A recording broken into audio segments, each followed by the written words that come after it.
In 1995, a man named MacArthur Wheeler robbed two banks in Pittsburgh, in broad daylight, with no mask, no disguise, nothing. He just walked in, let the cameras see his face, and walked back out. When the police arrested him that night, he was genuinely stunned. He kept saying, "But I wore the juice." See, Wheeler had rubbed lemon juice all over his face, because he was certain that lemon juice made him invisible to security cameras. He'd even tested it, sort of.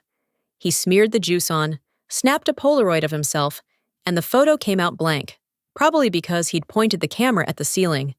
To him, that was proof. He wasn't drunk. He wasn't delusional in any clinical sense. He was just completely, confidently wrong. And that one strange little crime accidentally kicked off one of the most famous ideas in all of psychology.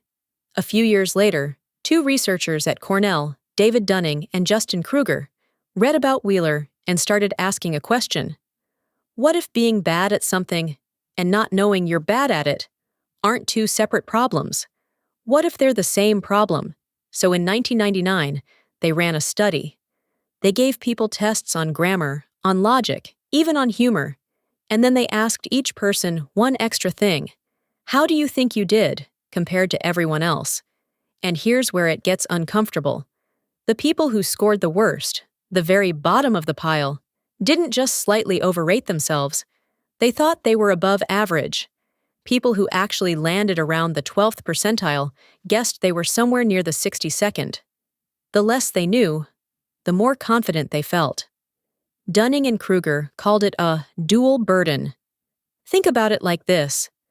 The skills you need to be good at something are usually the exact same skills you need to know whether you're good at it. If you don't understand grammar, you also can't tell when your grammar is wrong. If you can't hear that you're singing off key, you'll feel amazing about your singing. Being bad at something doesn't just make you fail. It quietly steals your ability to notice you're failing. Your incompetence hides itself. It's like wearing glasses that blur the world, while that same blur stops you from realizing your vision is bad. But here's the part most people never hear. The effect has a second half, and it's just as strange. Because while the worst performers were busy overrating themselves, the best performers did the opposite. The experts slightly underrated themselves. Why? Partly because when something comes easily to you, you assume it comes easily to everyone. You think, that was simple, anyone could do that. So you quietly assume you're nothing special. The beginner can't see how little they know, and the expert can't quite believe how much they know. That's why real experts are so often the ones going, well, it's complicated. That hedging you sometimes find annoying? It's frequently the sound of someone who actually understands. Now, you've probably seen this idea drawn as a graph. There's this famous curve, a giant spike of confidence at the start called Mount Stupid, then a cliff down into a valley of despair, then a slow climb back up. It's everywhere online. And I have to be honest with you, that curve is basically a cartoon.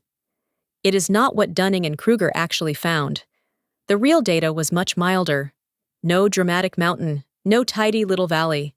The meme took a modest, fuzzy pattern and turned it into a roller coaster. So if you've been picturing that graph this whole time, you can let it go. And it gets trickier still. Because in the years since, other researchers have pushed back hard. Some argue a big chunk of the effect is just math. There's something called regression to the mean. If you score extremely low on anything, your guess about yourself will almost always drift closer to the middle, purely by statistics. There's also the plain fact that most people, on most things, rate themselves a little above average, skilled or not. So how much of Dunning-Kruger is a deep truth about the human mind? And how much is a statistical mirage? Honestly, psychologists are still arguing about it. The effect is real enough to matter, but it's smaller and shakier than the internet makes it sound.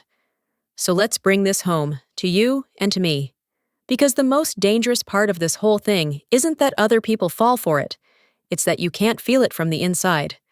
There is no special little tingle that warns you, careful, this is the part you don't actually understand. The feeling of being competent and the feeling of being confidently wrong are identical from where you're standing. Wheeler felt exactly as sure about the lemon juice as you feel about the things you know best. That's the unsettling bit. But there's something you can do with this. You can stop treating confidence, your own most of all, as proof that you're right. The next time you feel completely certain, especially about something you only just learned, treat that certainty as a question, not an answer. Then go find the person who hesitates, who says it's complicated, who can actually name the ways they might be wrong. Strangely enough, that nervous, hedging, "I'm not totally sure" person is often the one who knows the most. Because the real lesson of Dunning-Kruger was never stupid people think they're smart. That's the meme, and the meme is a little arrogant itself. The real lesson is quieter, and it includes all of us. The less you understand something, the harder it is to even see how little you understand. So the goal isn't to be the most confident person in the room.